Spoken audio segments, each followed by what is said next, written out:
আসসালামু আলাইকুম। এখানে একটি দুইতলা ফাউন্ডেশন দিয়ে একতলা বাড়ি।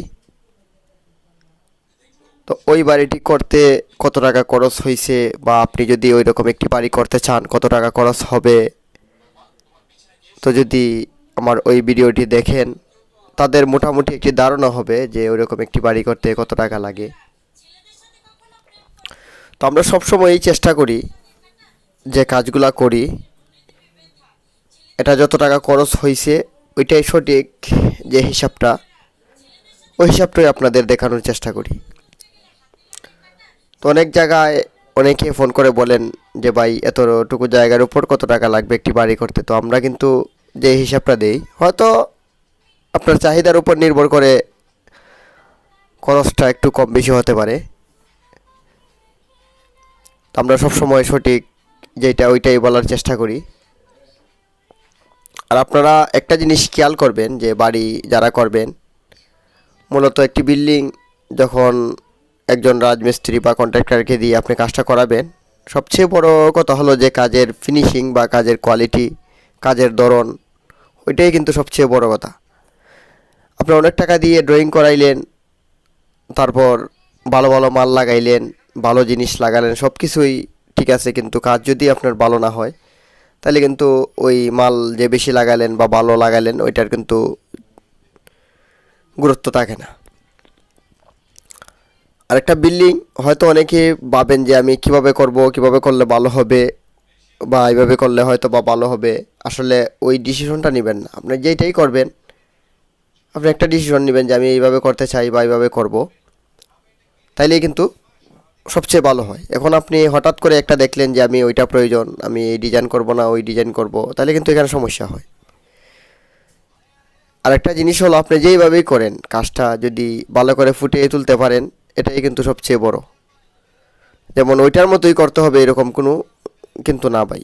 আমরা চেষ্টা করি যে এক একটা বিল্ডিং দেখে যে ওইটার মতো বা এটার চেয়ে একটু ভালো কিভাবে করা যায় ওইগুলোই আমরা চেষ্টা করি। আর এখানে দেখেন যে যতটুকু প্লাস্টারের কাজ দেখতেছেন বাকি রয়ে গেছে, ইটগুলো দেখা যাচ্ছে ওইখানে কিন্তু টাইলস লাগানো হবে, তখন কিন্তু বিল্ডিংটা আরও ফুটবে বা আরও সুন্দর দেখা যাবে। আর এখানে ভিতরে দেখেন জানালার ডিজাইন করা হয়েছে, জানালাতেও কাজ করা হয়েছে। তো মূলত এখানে বিল্ডিংটা আছে প্রায় 1550 স্কোয়ার ফিটের মতো। তো যেহেতু এখানে পোর্টস আছে, তারপর উপরেও পোর্টসের ডিজাইন আছে, সব কিছু মিলাইয়ে প্রায় 2000 স্কোয়ার ফিটের মতো হবে, হয়তো একটু কম বেশি হতে পারে। তো ওইরকম একটা বাড়ি যদি আপনি করেন 30 থেকে 35 লক্ষ টাকা হলে আপনি কমপ্লিট কাজটা করতে পারবেন। তো এখন দেখা যাচ্ছে যদি এখানে কিন্তু একটা বিষয় আছে যে আপনার দেখতে হবে আপনার বাড়িটা রাস্তার পাশে কিনা। যদি রাস্তার পাশে না হয়, যেমন একটা উদাহরণ, যে এক গাড়ি বালি কিনতে আপনার ধরেন 5,000 টাকা লাগে, এখন আপনার বাড়িতে নিতে যদি আরও 1,000 টাকা লাগে, তাহলে তো কিন্তু এটা এক্সট্রা খরচ লাগতেছে। দেখা যাচ্ছে যে আপনার মাটি ভরাট করতে মূলত প্রায় ধরেন 40-50 হাজার টাকা হইলে আপনার বিট বালি দিয়ে আপনার বিটাটা ভরাট করা যায়। এখন যদি আপনার 1 লাখ টাকা লাগে, 2 লাখ টাকা লাগে, তাহলে তো ওইটা আপনার বেশি লাগবে। যদি বসত বাড়ি হয় তাহলে আপনি 30 থেকে 35 লক্ষ টাকা হইলে আপনি এই বাড়িটা কমপ্লিট করতে পারবেন। তো এটা আবার চাহিদার উপরও নির্ভর করে, যদি আপনি চান যে ওই বাড়িতে আমি 50 লাখ টাকা খরচ করবো তাও পারবেন, তবে ওইটা দুইতলা ফাউন্ডেশন দিয়ে একতলা। যদি আপনি ফাউন্ডেশন বেশি দেন তাহলে খরচটা আরও একটু বেশি হবে। তো এটা আপনি আপনাদের ধারণা দেওয়ার চেষ্টা করছি। হয়তো অনেকে বলেন যে এই বাড়িটাই করতে আপনার 10 লাখ 15 লাখ টাকা 20 লাখ টাকা করতে পারবেন, ওইটা আমি জানি না ভাই। খরচ কীভাবে বিল্ডিংয়ে কমানো যায় ওইটা জানি না। আপনি যদি মাল ভালো না লাগান, যদি কোনো রকম একটা বিল্ডিং করতে চান, তাইলে ওইটাতে কত টাকা খরচ হবে আমি জানি না। তবে আমরা যেইটা খরচ হয় ওইটাই আমরা বলার চেষ্টা করি সব সময়ই। আর এখানে 3টা বেডরুম, আর একটা ড্রয়িং, একটা ডাইনিং, আর 3টা বাথরুম। এটা হলো মাস্টার বেড, সামনে একটি বারান্দা, এবং এখানে আছে এটার সাথে এটা আসছে একটি বাথরুম। তো সব কিছু মিলে আমার কাছে ওই বাড়িটা আসলে একটু অসাধারণই মনে হয়েছে।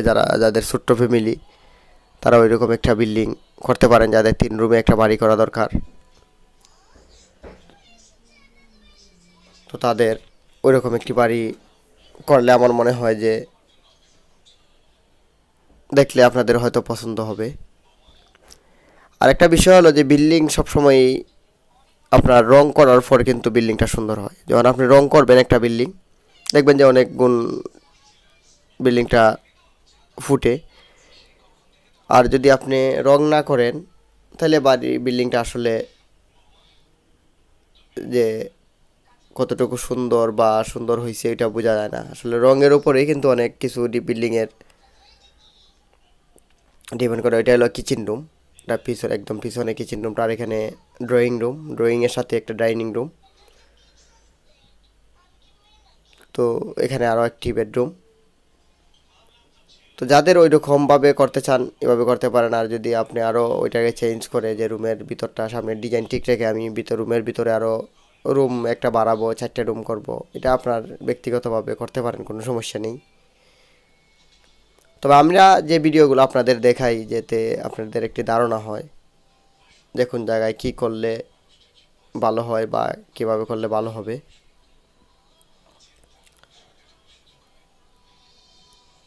তো কাজও প্রায় মোটামুটি শেষের পথেই, হয়তো তোরা কিছু কাজ বাকি রয়ে গেছে। তো এটা ছাদের উপরে।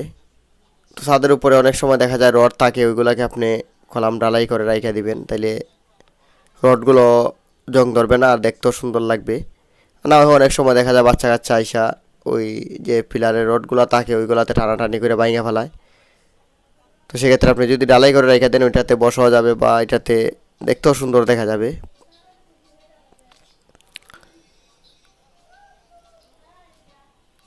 তো যদি কোনো প্রয়োজন হয় তাহলে আমাদের স্ক্রিনে দেওয়া নাম্বারে যোগাযোগ করতে পারেন। আর ওইটা হলো একটা মূলত একটি 3D ডিজাইন, ওইটার উপর নির্ভর করে ওই বিল্ডিংটা করা। আর এখানে এটার ফ্লোর প্ল্যান। তো বিল্ডিংটা কিন্তু বারান্দা সহ 41 ফিট লম্বা আর 38 ফিট প্রস্থ। এখন শুধু পোর্টস সহ প্রায় উপরে ডালাই সহ প্রায় 2000 স্কোয়ার ফিট। তো ধন্যবাদ সবাইকে, ভালো থাকবেন। আর যদি নিয়মিত আমাদের ভিডিওগুলো দেখেন তাহলে জাস্ট আপনাদের একটি ধারণা হবে যে ওই রকম বাড়ি করতে কীরকম খরচ হয় বা কীভাবে করলে ভালো হবে। তো এটাতে যে ড্রয়িং প্ল্যানটি দেখতেছেন ওইটা কিন্তু বাথরুম বা একটু চেঞ্জ করা হয়েছে সব কিছুই। তো আপনি আপনার মনের মতো করে করে নিতে পারেন। তো ধন্যবাদ সবাইকে, ভালো থাকবেন, সুস্থ থাকবেন।